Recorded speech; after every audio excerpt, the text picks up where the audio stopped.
We've just released version 40 of LineSmarts, and as part of that release there are a number of major and minor changes.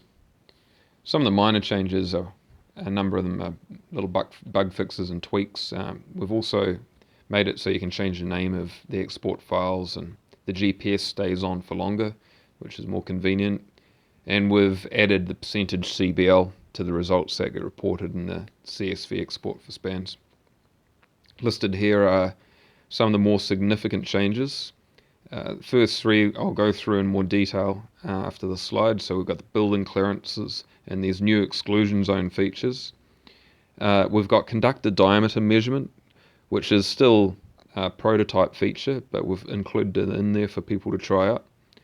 And we can now export, and this is a fairly significant change. We've changed from exporting to .lsm to .png, and this is so the .png files can more easily be loaded up into other condition assessment sort of software or form software, or for that matter, really assimilated into an enterprise system. Just being a .png, you can open it as a normal photo, but LineSmarts will recognize that it's a LineSmarts file. So looking at some of these major new features, building clearances, what's changed? We did have a fairly basic feature before for measuring the clearance between the wire and a single point on a structure. Now what we can do is we can measure the distance from a wire or a group of wires to any place on a wall. We can define a wall on a building and see where the closest point is.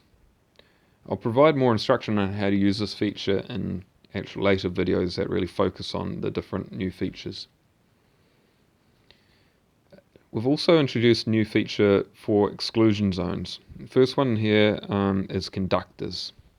And so what this does is it draws an exclusion zone radius around the conductor that you're interested in seeing. And there's a library in there that allows you to select from a range of different exclusion zones depending on the one that you want. And we see this being used in any situation where you want people to be able to visualize what that area is that you want to keep out of.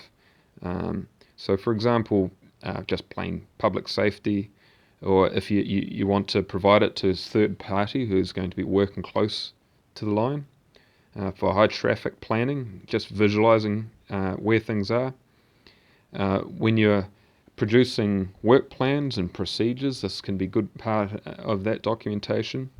This can also be a way of visualizing how close the vegetation is. Additional circles can be drawn in if you have vegetation in the zone, and that can help show how much of the vegetation is encroaching. And this then just generally for toolbox talks, these tools can be used to understand the nature of how close things are going to be. The other type of exclusion zone that we've introduced is for structures, and it really draws the exclusion zone radius around individual points on a structure. And this couldn't be used for a few different things. Specifically though, it was designed for trying to get an understanding of how to work around pole top equipment safely. So you can see here in this image that the dropouts have, or the last live points have bubbles drawn around them to understand how much room there is between those live points and the transformer that you may want to maintain. So again, we see this as being something that you might give to a third party if you're wanting them to understand how close they can get to those live points. It can also be used for internal work planning and procedure development.